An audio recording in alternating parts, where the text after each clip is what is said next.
bienvenue dans ce débrief hebdo.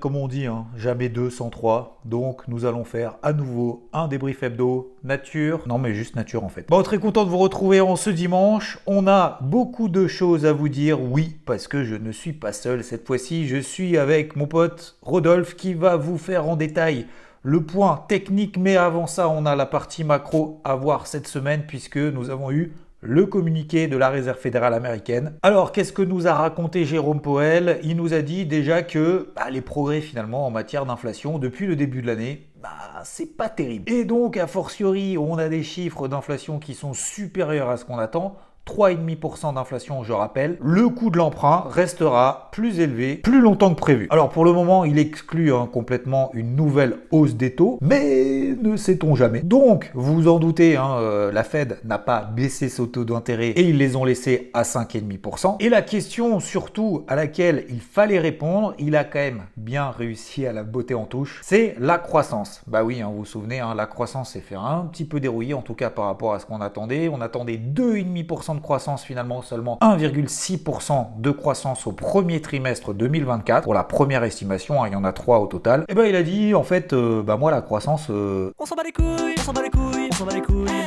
Moi, ce qui m'importe, c'est surtout l'emploi. Il faut que l'emploi reste solide. Et si jamais il se passe quelque chose de pas terrible au niveau de l'emploi, à ce moment-là, je me poserai éventuellement la question de baisser mes taux d'intérêt. Et là où il a été malin, Jérôme, c'est qu'il a quand même donné une carotte au marché. Il a annoncé freiner la diminution de son bilan. Et oui, on va passer de 60 milliards de dollars à seulement 25 milliards de dollars pour pouvoir réduire le bilan exorbitant de la Fed qui a explosé, notamment lors du Covid. Alors finalement, la Fed reste relativement évasive sur la suite. On attend d'en savoir un peu plus côté l'inflation. Est-ce que ça va durer ou pas? Est-ce que la croissance économique va encore dérouiller? Mais il faut savoir que Jérôme Powell a dit non, mais il faut absolument pas parler de stagflation, c'est pas possible. Mais bon, faut quand même se souvenir qu'en novembre 2022, il avait dit que l'inflation serait temporaire. En 2023, l'inflation a tout explosé. Et on est passé de taux d'intérêt qui étaient proches de 0 ou 0 à 5,5% de manière très rapide. Je prévois l'avenir.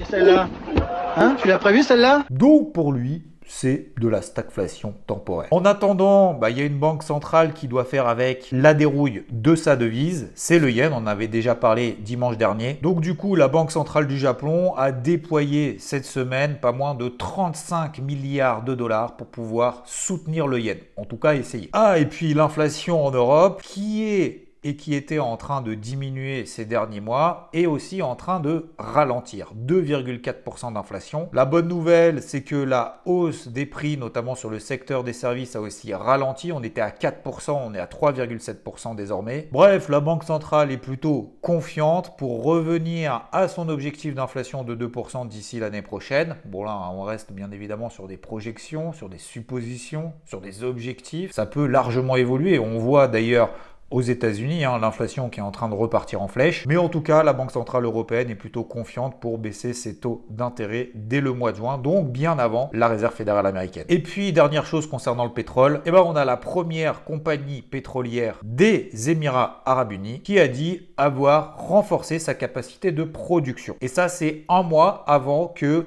les membres de l'OPEP+ se réunissent pour savoir qu'est-ce qu'ils vont faire au niveau de la production. Et là, ils vont décider tout ce qui va se passer pour le second semestre 2024. On parle de la compagnie Abu Dhabi National Oil Co, qui est donc aujourd'hui en mesure de pomper 4,85 millions de barils par jour, contre 4,65 millions de barils l'année dernière, par jour, parce que sinon t'as rien.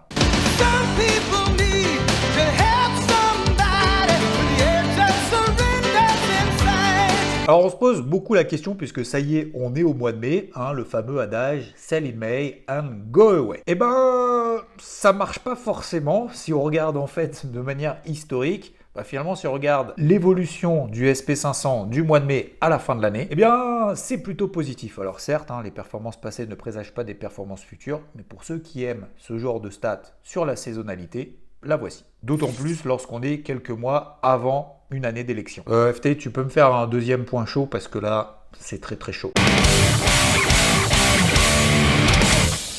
Alors cette semaine, nous allons parler... Je suis dans une plantation de cannabis. Oui, parce que les actions cotées liées au cannabis ont explosé cette semaine. Parce que nous avons la Drug Enforcement Administration des United States qui a finalement reclassé la marijuana dans une catégorie de drogue moins dangereuse. Ça veut dire grosso modo qu'on va supprimer des taxes supplémentaires des sociétés productrices de cannabis et donc ce qui permettrait finalement d'inciter davantage certains États américains à légaliser la marijuana. Donc forcément, les boîtes dans ce domaine explosent tout.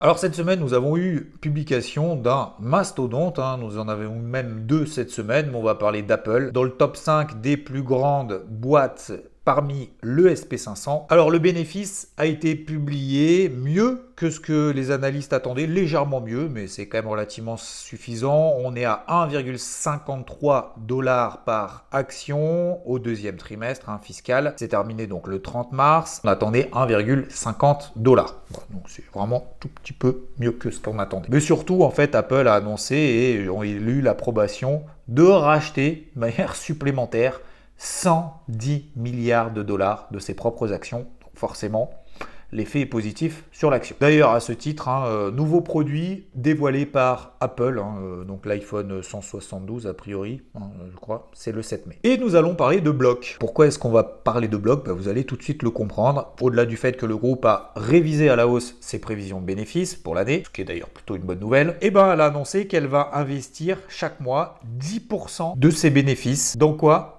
Dans le Bitcoin. Et ce, bien évidemment, à des fins d'investissement. Il faut savoir qu'elle avait déjà investi 220 millions de dollars dans le Bitcoin. Ça a augmenté de 160%. Aujourd'hui, on est à 573 millions de dollars à la fin du premier trimestre investi dans le Bitcoin. Publication, donc je le disais, meilleure que prévu. En termes de bénéfices, on est à 0,85 $ par action. Et ça a largement dépassé le consensus qui attendait 0,71 $.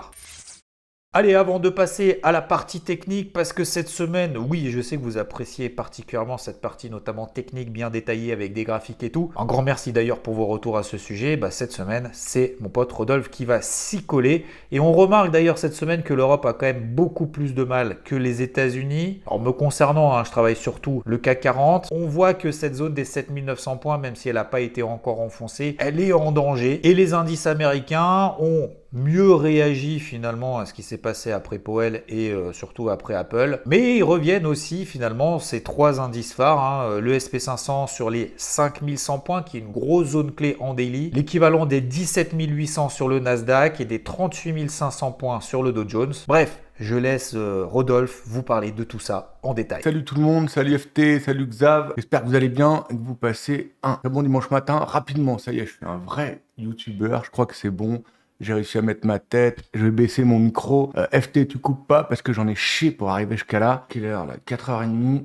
Oui, il faut bien comprendre que le débrief hebdo, avec Xav, on n'est pas tout le temps ensemble, on le fait un peu en décalé. C'est beaucoup de job. 4h30, vous voyez, samedi, finalement, 4 mai 2024. On va faire un petit point rapidement sur les indices. Alors, les indices qui étaient un peu faibles en début de semaine. Et puis ensuite, Apple a publié, comme d'habitude, perspectives qui ont plu aux investisseurs. Et hier, après-midi, vous avez les NFP, Non-Payment Words, qui ont plu également aux investisseurs. Donc, gros rebond hier, vendredi. Alors, globalement, je vous rappelle que dans tous les cas, en ce moment, on n'a pas de vrai flux swing directionnel. On n'a pas une tendance désormais directionnelle forte en swing. On est plutôt dans des va-et-vient très forts intraday et on pourrait rester comme ça assez longtemps. Alors dans un premier temps, il me semble important, logique, légitime, nécessaire pour ma part, en fait je travaille comme ça, quand bien même vous l'avez vu en début d'année sur le DAX, je me suis planté, j'ai pas de mal à le reconnaître, il y aura forcément des fois où je me plante, d'autres non, moi non, le but c'est essayer de vous apporter quelques éléments constructifs et après vous en faites ce que vous voulez. Donc là je suis en mensuel sur le DAX et donc quelque chose de très important pour moi, historiquement, ce sont les bandes de Bollinger classiques mensuelles. Donc, vous voyez clairement qu'en haut, elle s'est fermée. Ça veut dire simplement quoi ? Ça veut simplement dire pour moi que oui, le DAX peut aller un peu plus haut. Vous voyez, jusqu'à 17 008, 18 008, voire 19 000, j'en sais rien. Dans cette zone, rapidement, si on fait dans cette zone, ok, c'est possible. Mais légitimement, pour ma part, en ligne directrice, j'aurais pas une ligne directrice swing acheteuse. Je vais plutôt, avec ça, globalement, plutôt essayer en swing de choper des bons points de vente tout en haut. Ça ne veut pas dire que la tendance reste pas fortement haussière et donc en intraday, tous les niveaux pour l'instant sont achetés. Il n'y a aucun niveau de dégradation. Mais excusez-moi, mesdames, messieurs, les enfants, les animaux, je vous remontre rapidement, par exemple, ça. Vous voyez, on a SAP, c'est que des belles boîtes, des boîtes magnifiques avec des perspectives financières de ouf. Il y a tout qui est là, des croissances, la croissance, des résultats financiers intéressants, importants, des perspectives à l'avenir, géographiques, tout va bien. Et pourtant, voilà, permettez-moi, s'il vous plaît, moi, j'ai pas envie de payer ces boîtes-là. 57 fois les bénéfices, et encore, elle vient d'annoncer une perte, c'est plutôt lié à la restructuration actuelle. Même en 2025, x3, x30, même ASML sur laquelle je suis short, x44.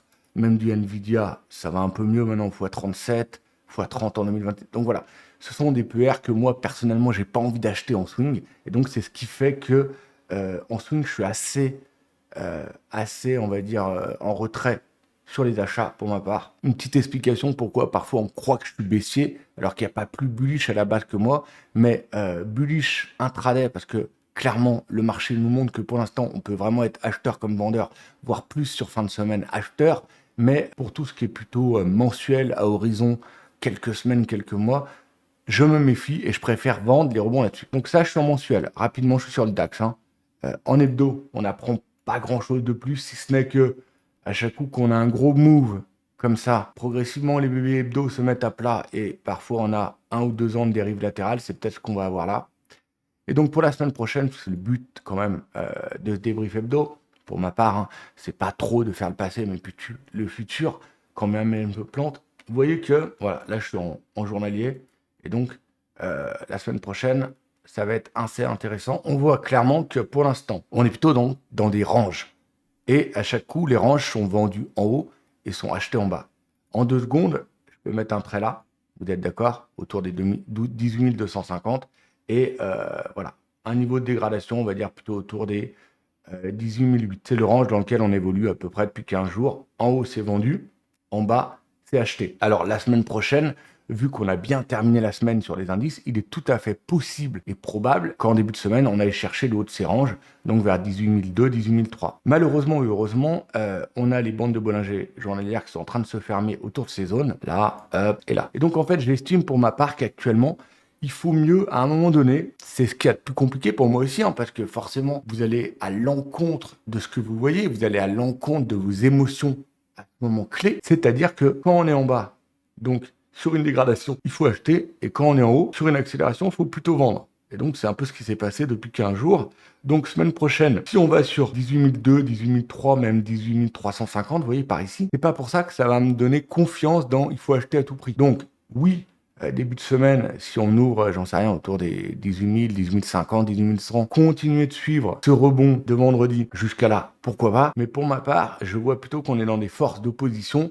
Actuellement, il y a encore beaucoup d'acheteurs sur le marché, mais quelques vendeurs pointent leur bout de leur nez. Et donc, du coup, faites attention à pas acheter les accélérations et pas non plus à vendre les supports. Donc voilà, actuellement, c'est plutôt ça. Et en fait, si on va sur notre pote, le Dow Jones, pareil, en mensuel. Alors, en hebdo, regardez le Dow Jones en hebdo. Il est un peu en avance sur les autres indices. Vous voyez que ça s'est déjà fermé. Les bandes de Bollinger classiques se sont déjà fermées en hebdo. Donc, on rentre plutôt dans une phase de latéralisation. Vous savez, sur les indices américains, la volatilité parfois s'accélère. Et donc, la latéralisation peut être beaucoup plus forte avec des zones, des ranges beaucoup plus élevées. Mais vous voyez qu'après chaque gros mouvement, on a ensuite, là je vous le fais rapidement, mais on a ensuite des grosses zones de latéralisation. Et donc là, on rentre plutôt dans une zone de latéralisation. La fin de semaine a permis, clairement, en hebdomadaire, de reprendre les 2 bougies précédentes, mais surtout a permis de montrer que en bas, autour des 37 700, tant qu'on est au-dessus de 37 700, il n'y a pas de dégradation supplémentaire. Et en haut, on a un premier niveau ici, les mèches là, autour des 39 250. Et c'est un peu comme le DAX. On est dans un ventre mou, mais pour l'instant, les US, notamment le Dow Jones, il s'est ouvert les perspectives de remonter encore un peu plus haut la semaine prochaine, puisque clairement, on voit que Apple et notamment les NFP ont permis de reprendre de l'élan. Mais si vous allez en journalier, rapidement, voilà, je vous en parle beaucoup sur Telegram, si vous êtes avec moi sur Telegram. Donc, on voit clairement que les bandes de Bollinger se sont complètement fermées. Et donc, quand bien même, désormais, en unité de temps, 4 heures horaire journalier, la tendance est passée acheteuse, on voit que début de semaine prochaine, un peu comme les 18 003 sur le DAX, il va avoir affaire à un élément costaud qui est compilé entre, vous voyez, toutes les mèches là, ici autour des 18 250, tac tac. Là, il y a la MM50 daily, mais assez plate. Elle a offert un peu office de résistance fin de semaine, mais pas grand-chose. Mais vous voyez que dès les 39 000, il y a cette bébé complètement plate. Donc, début de semaine prochaine, oui, tous les indices sont pour moi désormais plutôt neutres en swing, mais clairement, ils ont repris du poil de la bête en ces fins de semaine et donc sont plutôt repassés à nouveau acheteurs. Mais c'est pas pour ça que pour ma part, je vais forcément passer acheteur. Au contraire, je vous ai montré en mensuel quelque chose qui m'intéresse vraiment. Et donc, du coup, en journalier, vous le voyez clairement. Sur le dos, attention, c'est un peu pareil que sur le DAX. Moi, je fais attention à ne pas acheter les accélérations et ne pas vendre les supports. Au milieu, vous pouvez un peu tout faire. Il y en a pas mal qui ont été haussiers sur la communauté IVT cette semaine. Ils ont eu 100% raison, puisqu'au final, on a tenu le support et après, on a relancé. D'accord ? Est-ce que on va casser cette résistance ? J'en sais rien. En tout cas, en mensuel, voilà, on voit que les bébés se sont mis à plat. Alors, c'est encore haut, hein. C'est à combien ? C'est à 41 000, donc il y a encore de la place pour monter. Mais voilà, vous comprenez bien qu'en swing, pour ma part, ça m'intéresse pas. Moi, en swing, quand bien même je me plante, je suis plutôt à garder ma ligne de conduite. Ok ? Voilà pour les indices. Je les fais calmement, je les fais simplement, je les fais en mensuel et en hebdo et en journalier.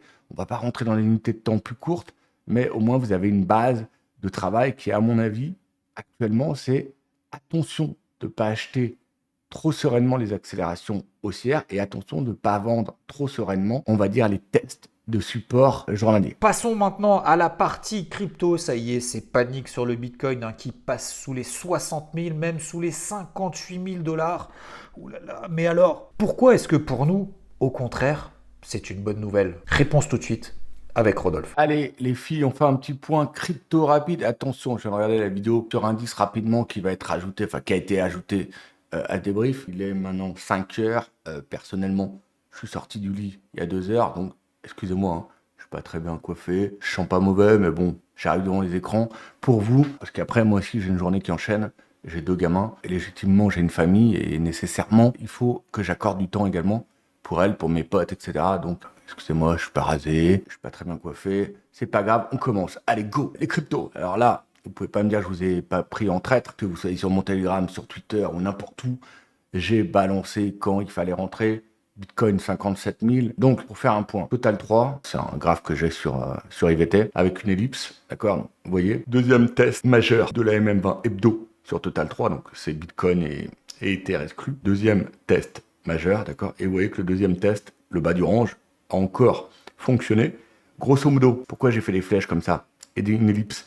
C'est simplement que pour l'instant, je préfère partir, comme je vous explique tous les matins sur mon Telegram, du principe que ce balai des moyennes mobiles hebdo, il a tenu et il va tenir et qu'on va latéraliser, là, vous voyez, qu'on va latéraliser en attendant, vous voyez ma flèche, cet MM50 hebdomadaire qui est en train de remonter. Quand on paye le bas, et donc quand on paye le spike baissier, là sur le Bitcoin, il y a environ 6 000 $, donc c'est 10%. Sur les autres cryptos, on le verra, il y a bien plus, il y a entre 20 et 40%.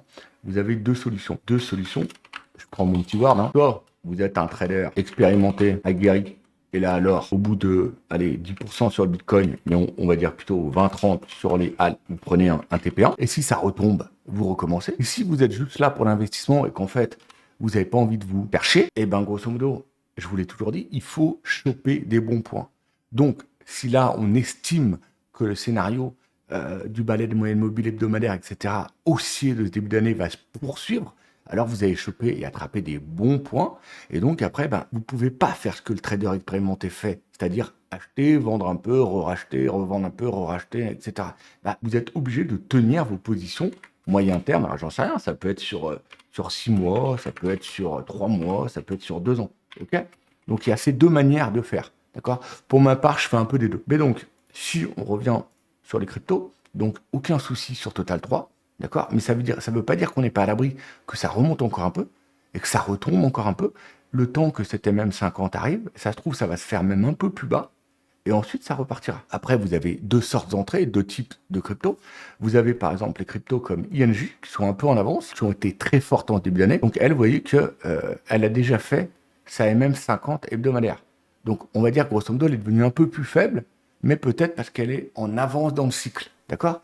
Mais vous voyez, par exemple, une INJ, faut que ça réagisse ici. Là, on est sur la MM50 hebdo qui est arrivée. Et donc maintenant, il faut que ça relance maintenant. INJ, il faut qu'elle relance maintenant sur les 30, 35, 40, hein, maintenant ou un peu plus tard, mais qu'elle ne tarde pas trop. Après, vous avez des cryptos, par exemple, très forts comme RNDR. Donc RNDR, vous voyez que, bon, après, l'historique il est un peu plus court, mais RNDR, pour l'instant, elle s'arrête sur sa MM20 hebdomadaire, excusez-moi. Et pourtant, celui qui paye à chaque coup, pourquoi elle est en BBB? Attendez, je me suis planté. On va se la reprendre. Ah, elle est en market cap. Je veux pas en market cap. Bon. RNDR, excusez-moi, c'est les aléas du direct, du matin très tôt. Mais RNDR, vous voyez que pour l'instant, à chaque coup, elle a repris pratiquement à chaque coup 30% sur sa MM20 hebdomadaire. Elle n'est pas allée sur sa MM50. Alors peut-être que RNDR, tout simplement, elle va continuer un peu comme ça, comme ça, comme ça, comme ça, comme ça. Cette MM50 va continuer un peu de remonter, tac, tac. Ouais, un peu comme je vous ai fait sur l'ellipse là, d'accord? Hop, hop. Et en fait, le scénario que je trade, ou du moins que j'essaye de trader, d'accord, et que je vous partage, c'est qu'ensuite, alors bien évidemment, moi j'en ai depuis donc forcément, mais le but c'est pas de faire le passé. Le but c'est pas de dire, bah on pouvait les acheter là. Le Bitcoin, vous pouvez le prendre à 0,05 aussi, hein, si vous voulez. Mais il y a un moment, il faut faire le futur. Je voudrais vous rappeler quelque chose. Le passé, que vous l'ayez réussi ou échoué, il est terminé. Là, on est dans le présent et le but, c'est d'essayer de préparer au mieux le futur, ok? Et une fois que la MM50 va arriver, ben, ça se trouve, voilà, ok? Donc voilà ce qu'on essaie d'attraper, d'accord? Donc forcément, pendant ces semaines, toutes les semaines là, où on broude par là, et ben, le trader aguerri, il va faire ça. Parce que oui, il y a moyen de faire ça. Prenez, là, à chaque coup, regardez, elle est, bien évidemment, mais celui qui attend la touchette, elle était à 6,40, elle est remontée à 10 presque, ça fait pratiquement 40%, etc. Donc voilà, je vous ai montré INJ, je vous ai montré Total 3, on va voir AR. AR, pareil. AR, c'est une des plus fortes. À chaque coup qu'elle s'approche de la MM20, boum, elle s'envole. Et on va terminer par votre pote, puisque c'est votre pote. Alors, sur les cryptos, j'ai pas grand-chose à dire, parce que je vous le répète tous les matins, tous les jours. Pour l'instant, ma stratégie, c'est quand il y a un spike baissier à proximité des moyennes mobiles hebdomadaires, des MM20 ou des MM50 semaines sur les cryptos, j'achète. D'accord? Alors, bien évidemment, on me dit, mais t'achètes à l'aveugle. Mais après, c'est à vous de voir. Vous pouvez. C'est pas parce que tu as ta MM20 hebdo que tu achètes forcément à l'aveugle. Tu peux attendre après un signal de retournement haussier H4. Tu peux également attendre un signal de retournement, même 15 minutes, même horaire. Toutes celles, tous ceux qui, attendez, je bois un petit coup de café, faut que je me réveille, hein. Toutes celles, tous ceux qui travaillent, qui n'ont pas vraiment le temps d'être tout le temps devant leurs écrans, qui ne sont pas des traders actifs, ben, je préfère leur donner un outil de suivi, un outil vraiment important, MM20, MM50, hebdo, pour rentrer. Au moins, ils rentrent que de temps en temps, mais je sais qu'ils rentrent sur des niveaux où, légitimement, normalement, ils ne vont pas se retrouver en galère. Et allez, on va finir par votre pote, le Bitcoin, pour voir où il en est notre pote. Alors lui, il ne peut pas me dire que... Alors oui, lui, il n'a pas fait au point près sa MM20 hebdo, pour 400 $ près. Mais vous allez sur mon Telegram, à partir de... vous avez même le jour et l'heure où je vous dis, je rentre sur le Bitcoin, et après, vous pouvez demander à IVT, hein, j'ai rien à cacher, j'avais mis des épuisettes. Donc j'ai été touché pratiquement sur toutes mes épuisettes, sauf la dernière, d'accord? Mais vous voyez bien que finalement, cette MM20 hebdo, elle a servi de référence sur le Bitcoin, et là, bah, forcément, je gagne pratiquement 6 000 $, je vais prendre un TP1, d'accord? Mais c'était une belle entrée sur le Bitcoin. Pareil que sur les autres cryptos, je ne suis pas à l'abri que prochainement il fasse, en attendant l'arrivée de cette vilaine MM50 hebdo. Et puis après, mon écran est bloqué, les gars. Je peux rien faire. Hop. Et puis après, peut-être que, j'en sais rien, 500 000, 1 million, j'en sais rien, je suis pas là pour dire ça, je suis pas Madame Irma. Quand je vois qu'il y a des mecs qui font des prévisions sur le Bitcoin à 250, 300 000, moi je pense, les gars, qu'il va monter à 169 069,69. Non, bref, vous l'aurez compris. Déjà, si vous avez une mèche vers 90, 95, ce sera pas mal. Puis si vous avez vos 100 vers 105, 115, vous serez content. Arrêtez de tomber tout le temps aussi, ça aussi. On ne tombe ni dans la panique, ni dans l'euphorie. D'accord? L'objectif, c'est quoi? L'objectif, c'est de faire de la performance. Donc, pour faire de la performance, il faut essayer de rentrer sur les meilleurs niveaux, comme on vient de le voir, et ensuite adapter son profil, son humeur, sa pédago, son émotion, sa psycho, à ce qu'on voit et à la stratégie qu'on a envie de mettre en place. Voilà. En tout cas, il est temps pour moi de vous quitter. Je vous souhaite bien évidemment un excellent dimanche à toutes et à tous. Ce qui serait cool, parce que vous voyez, samedi matin, 5h20, ce serait cool C'est vraiment, je tiens à dire ça, c'est avant tout pour lui, parce que, et pour eux, pour FT, Xav, parce qu'ils se sont vraiment donnés, ils bossent vraiment comme des chiens là-dessus. Si vous pouvez, Xav, il ose peut-être pas assez le dire, mais moi je vous le dis, je m'en tape, vu l'heure qu'il est et vu le partage qu'on fait. Si vous pouviez, alors le pouce c'est cool, mais surtout, le but c'est quoi? C'est de faire connaître au mieux la chaîne, de partager la chaîne le plus possible, de partout, si, bien évidemment, je dis bien si, parce qu'il y a un si ça vous semble intéressant et constructif et bienveillant.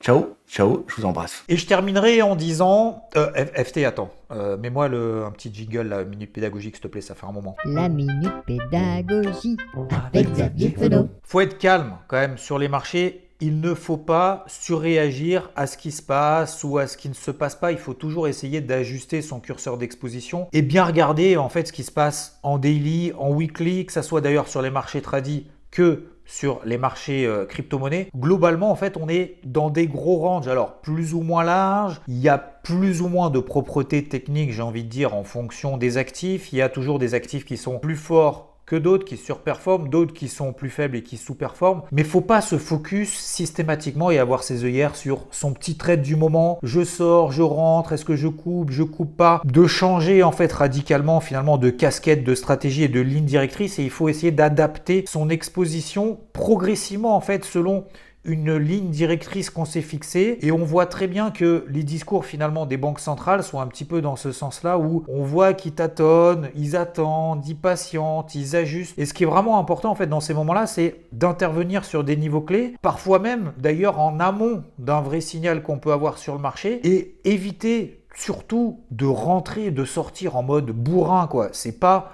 je sors tout, je rentre toute mon exposition, je rentre en position max, je sors toute ma position et je change radicalement de casquette. On est souple finalement dans le rythme de ses choix, dans un marché finalement qui est parfois lent. Oui, parfois il est brutal, plus rythmé, mais il faut essayer toujours de le faire dans le calme, à l'inverse d'être radical systématiquement dans ses choix. Alors d'autant plus quand on est dans ce type de marché-là, où on est dans un flottement général. On adapte finalement notre psychologie progressivement, notre façon d'intervenir progressivement, et on l'adapte en fonction du marché. Ça sert à rien d'être nerveux quand on a un marché justement qui est calme. Imaginez-vous quand le marché sera nerveux, on va péter une durite, ça va être impensable et intenable. Donc c'est pour ça que j'insiste bien dans cette minute pédagogique là de vraiment être un peu plus calme quand le marché est calme et d'élargir finalement nos zones d'intervention, nos traits sur la partie technique. Encore une fois, c'est pas parce qu'on passe un niveau qu'on va forcément aller 10 étages au-dessus, c'est pas parce qu'on passe en dessous d'un niveau qu'on va aller 10 étages en dessous, et on voit très bien que ce soit en Europe ou que ce soit aux États-Unis, et même d'ailleurs sur le marché crypto, qu'il y a ce qui s'appelle des mèches. Et en fait, au final, ça peut être justement des opportunités, nos opportunités d'entrer sur un marché sur justement ces moments de mèche. Voilà, j'espère que ce débrief hebdo, encore une fois, Nature Peinture vous plaira. Merci Morod en tout cas de m'avoir aidé dans le débrief hebdo. Merci à tous en tout cas de votre soutien, peu importe les conditions, on est toujours là. Je vous souhaite un très très bon dimanche, un très bon 12e pont du mois de mai, parce qu'il y en a à peu près 2500. Ciao! Juste désolé, j'étais pas là les 2 dernières semaines. Premier week-end, j'étais en survie pendant 4 jours dans le Périgord. Je sais pas si ça vous parle, un stage avec Denis Tribodeau. Franchement, on en chie, mais je vous le conseille. Bon, là, c'était avec Maxime de Koh-Lanta pour ceux qui regardent saison 2019 et All-Star. 4 jours à pas manger du tout, à boire de l'eau croupie d'un lac et à dormir par terre sans duvet dans l'humidité à -2 la nuit. C'était plutôt sympa, et le week-end d'après en survie dans un hôtel 4 étoiles. Bon, voilà. Mais pour me faire pardonner, je vous envoie en avant-première la petite after movie de l'event IVT Winex.